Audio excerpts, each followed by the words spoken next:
What is a scam not many people notice? That renting a modem from your ISP is a huge waste of money. They'll tell you, oh, you should rent one because tech is always changing and it might go out of date. When I moved out on my own 4 years ago, I bought a modem at Best Buy for $70. If I had been renting from the greedy ISPs this whole time, I would have close to $500 on rental fees. And while tech is always changing, a modem is not something that changes very much. So please, if you are renting one, go out and buy yourself a modem. Even if the modem was changing more, it's not like they come swap them out very regularly. Edit, spelling. We'll be there to swap your modem sometime between Monday and Friday from 8 AM to 8 PM. Please be available or you will be moved to the end of the wait line. I had that, and the guy showed up at 7:30 AM. Luckily I was ready. The Verizon $1 scam. Verizon tacked on a $1 fee onto 8% of their customers' bills each month, so over the course of the year, they did it to every customer. About 150,000. Their rationale was 50% wouldn't notice and just pay the charge, or would notice and wouldn't spend any time fighting a $1 charge. 50% would notice the charge and call to have it removed. Of those, 35% would get frustrated while on the call and give up. This added approximately $120,000 to the bottom line each year, 3 total, until caught. Once caught, they paid a $25,000 fine. Shit like that makes no sense to me. It's like when politicians get caught stealing money. Oh, so you stole $100 million. Just give me like 25,000 and it's all good.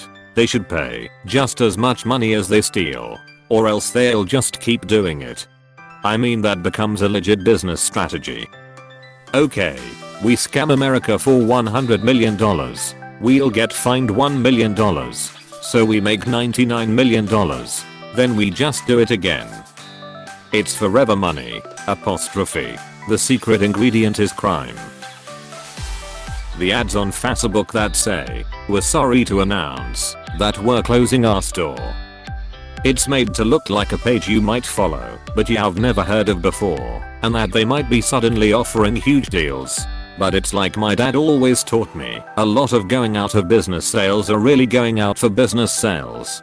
I have gotten ads for the same hideous Ren-Fair hippie stoner chick clothing store, under about half a dozen different names. They've all been going out of business since April. The one with the giant wall hangings, not what I was thinking of, but I've seen those too. The store or stores I'm thinking of all have those patchwork asymmetrical sack dresses and low-rise boot cut-off pants, which to be fair look very comfortable.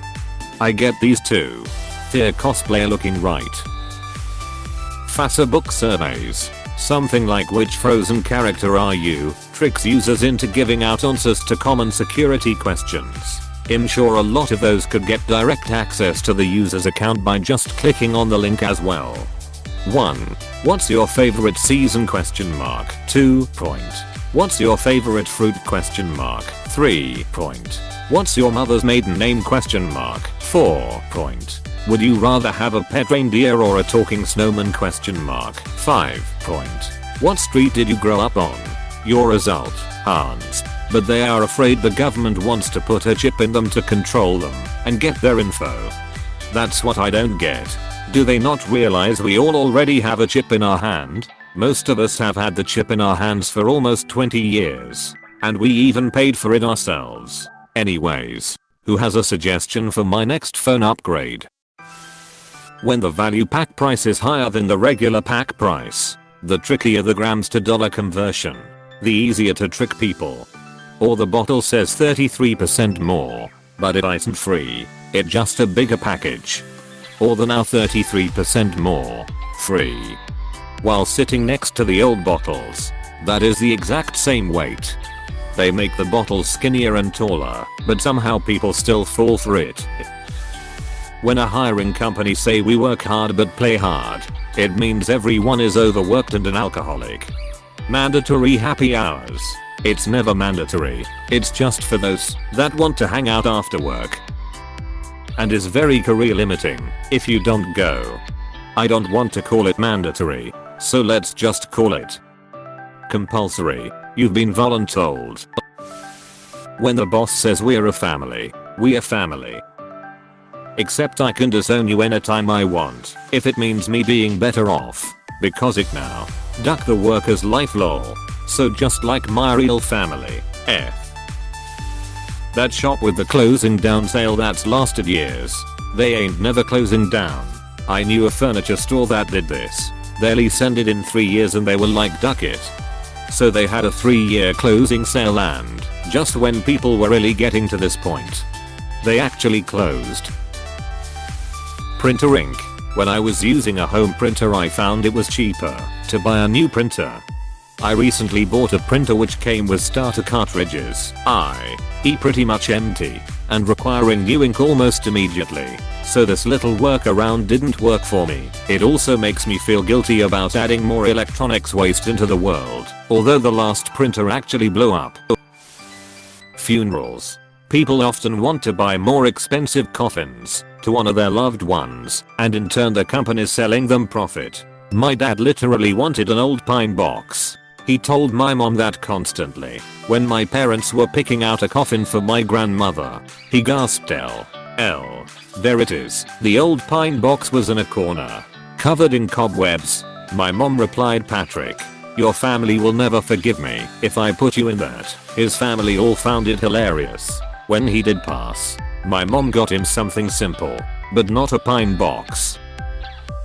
Why not get what he asked for? I'd be content with my lifeless meat being tossed in a shallow ditch /U200D when I'm dead. Just throw me in the trash. It's the coffee container equivalent from the Big Lebowski. It's a comfort for the living. There was a comedian who said something like, give me to a bunch of necrophiliacs. I don't give a shit, I'll be dead. Edit. Pretty sure it was a David Cross bit that I saw. Somehow people forget, or at least somehow still fall for, if a job requires you to spend money consistently, it's not a job. It's a scam. My god. I've been buying notebooks and whiteboards and rugs for my classroom for years. Teaching is a scam. Kinda seems like you should be given funding for that. So yeah. You getting scammed. In Australia you should check the history of your car's VIN before purchase, which will detail any insurance work, thefts, crashes or financial encumbrance on the car. There's a number of sites and places which charge $20-30 and have purchased domains like ppsr.com, au. They also go hard on Google advertising and site development, so they rank higher in searches, even if you know exactly what you're looking for, and look more genuine than the gov site. The fastest, cheapest and most secure way is through the government site ppsr. Governor.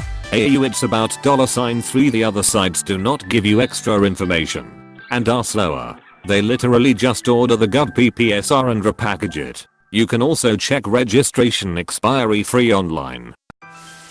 Reddit awards. Why can't we use our karma to get some? Actually, karma coins awards is a good idea, but then there will be a lot more karma whores there. Fear testing the opposite, where you get karma from buying awards. Actually, which sounds abysmal to me. Cause what we really need is for Reddit to be pay to win. They should just replace Reddit Premium with a Reddit Award Battle Pass at this point. Long distance charges by the phone company. Roaming charges in general.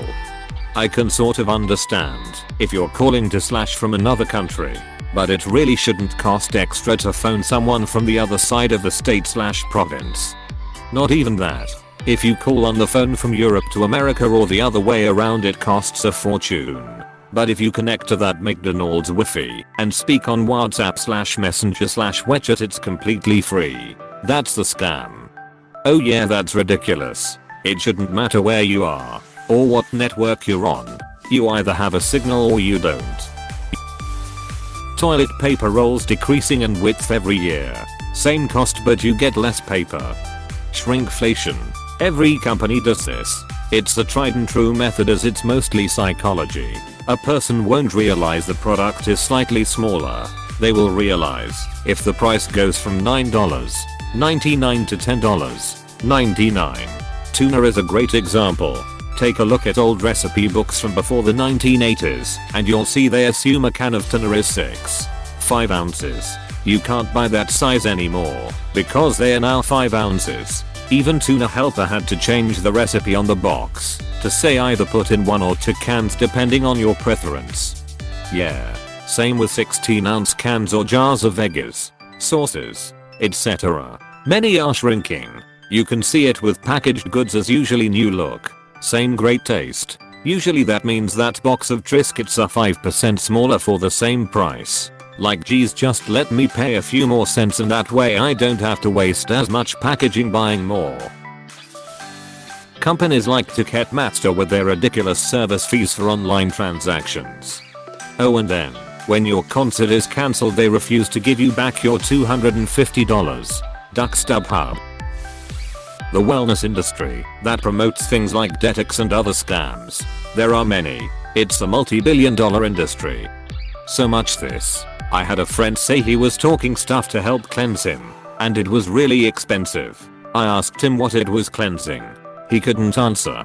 He had no idea what was in it, or what it was supposed to do. I pointed out that his organs cleanse, kidneys, liver, and that this stuff is a scam, and didn't do anything. On top of that, it could potentially be harmful, since you have no idea what's in it, and a lot of that type of product isn't regulated. It's a crazy waste of money.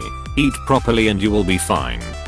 Totally. If your kidneys and liver don't cleanse and detox you, go to a hospital. If your kidneys and liver aren't detoxing you then you are either in pain, dying or dead. Beware of pickpockets signs in touristy areas. It triggers an individual to reflexively check their pockets, allowing observant pickpockets to know where your wallet is. Similarly to this, in public transport a pickpocket will often throw or place an empty wallet on the floor, then point it out and ask if anybody lost a wallet. You instinctively check your pocket to make sure it's there. A good pickpocket will memorize 8 to 10 people, their hand placement, go to work, and leave on the next stop with 4 or 5 more wallets more than they had when they got on. Has anybody lost their wallet? Makes eye contact and checks crotch. Oh. Don't use a wallet. I just roll up my hundas and put them in my husband's butthole. 1. Slide back foreskin. 2. Wrap money around cock. 3. Replace foreskin. 4. Question mark question mark question mark question mark question mark. 5. Profit. Amount of toothpaste. The amount in advertisements is misguiding. It's too much. Therefore more consumption and in turn more sales. A pea-size amount should do the job. I realized this with a bunch of other products too. Starting with face wash. It was like a eureka moment honestly. I used a small pea-sized amount of face wash and still, my face was clean. Life coaching. Not only is it a huge scam, but also a lot of life coaching schools are structured like cults. Similar to Scientology.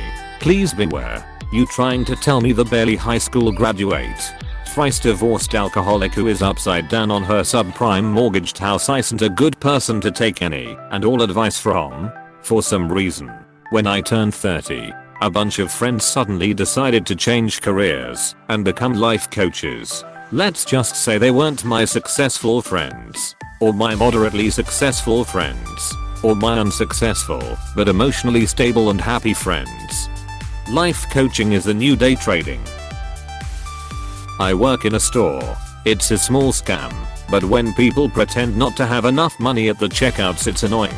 I don't mind helping out if you're legit short money, but I don't like being taken advantage of. Also, how stupid did this one lady think I was one day? She said she didn't have enough, but I could see more money in her other hand, which she suddenly found when I suggested putting something back instead. Back when I worked at a bookstore/cafe, the people who would hassle me the most about the price of something or coupons almost always paid with either an Amex Black Card, a $100 bill, or had a giant wad of cash in their wallet. Once had a guy who, just like with you, told me he didn't have enough money to buy some book and just stared at me. I told him too bad, in the nicest way I could, and he kept saying things like, damn man, I really wanted this book. There has to be a way I could get this. I didn't cave because I had no intention of losing my job for this random stranger. Finally he gives up and pulls this huge wad of 100s out of his pocket and pays. Duck that guy. Freemium games, multi-level marketing, channel networks, cable TV, and carnival games. Freemium gacha gaming is probably the worst thing that's come out of the video game industry. It should be purged emo. Most of the games are shit, and the ones that are not shit could be vastly improved by removing the gacha element. Deliberately creating a problem and then trying to sell you the solution. Adobe Creative Suite. It used to be that you could just buy the program you wanted in one lump sum. But now you have to choose a plan with a bunch of features you don't want and pay $50 a month. Every software is going the subscription route. Everything is going the subscription route. Can't wait till I get my next car and have to pay a monthly subscription to keep the heated seats working. I'm not sure if this was lucky sarcasm or not, but I saw something not too long ago where BMW is planning on doing just that.